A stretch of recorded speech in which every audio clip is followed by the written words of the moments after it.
নির্বাচনকে সামনে রেখে জামায়াতের 11 দলীয় জোটের মধ্যে বেশ কিছুদিন ধরেই চলছিল টানাপোড়েনের গুঞ্জন। সবশেষ গত বৃহস্পতিবার জামায়াত প্রকাশ করে তাদের জোটে কে পাচ্ছে কয়টি আসন। তখন সেখানে দেখা যায়নি ইসলামী আন্দোলনের নেতাকর্মীদের। তারপর আবারও সৃষ্টি হয় নতুন গুঞ্জনের। তাহলে কি 11 দলীয় জোট 11 দলীয় থাকবে নাকি ভেঙে যাবে?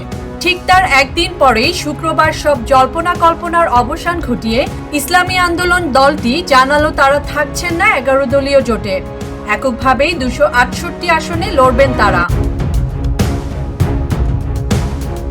জামায়াতে আমির গতকাল সংবাদ সম্মেলনে বলেছিল 11 দলীয় কোনো জোট নয়, এটি রাজনৈতিক সমঝোতা। এর আগে বৃহস্পতিবার ইসলামী আন্দোলন ছাড়া বাকি 10 দলের আসন ভাগাভাগি করেন বাংলাদেশ জামায়াতে ইসলামীর নেতৃত্বাধীন জোটের শরিকরা। মোট 253 আসনে সমঝোতা চূড়ান্ত করে দলগুলো। এর মধ্যে নির্বাচনে Jamaat 179, NCP 30, Bangladesh Khelafat Majlis 20, Khelafat Majlis 10, AB party 3, LDP 7, BDP 2, Nezame Islami party 2 আসনে লড়বে। শুক্রবার সংবাদ সম্মেলনে দলটির জ্যেষ্ঠ যুগ্ম মহাসচিব ও মুখপাত্র গাজী আতাউর রহমান বলেন, 11 দলের সঙ্গে নির্বাচনে অংশ নেবে না ইসলামী আন্দোলন বাংলাদেশ।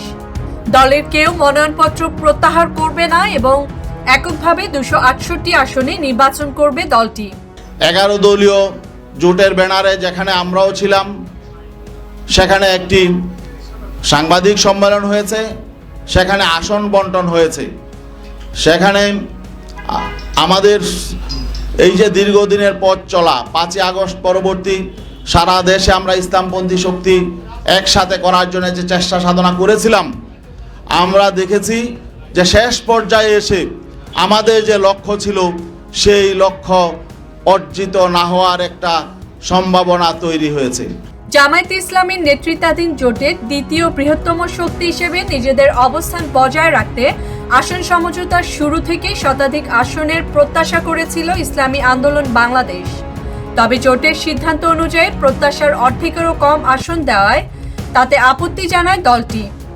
এর ফলে জোট থেকে সরে দাঁড়ানোর সিদ্ধান্ত নেয় ইসলামী আন্দোলন বাংলাদেশ। বাংলাদেশের পক্ষ থেকে ইসলামী আন্দোলন 11 দলীয় জোটের মধ্যে ভাঙন। ইসলামী আন্দোলনকে বাদ দিয়ে কি গড়তে যাচ্ছে জামায়াত 10 দলীয় জোট? তাহলে কি এ জোট পারবে নির্বাচনী লড়াইয়ে টিকে থাকতে? মহাসচিব জনাব ডক্টর মুসলিমা জাহান মিতু, ডেস্ক রিপোর্ট, নয়া শতাব্দী।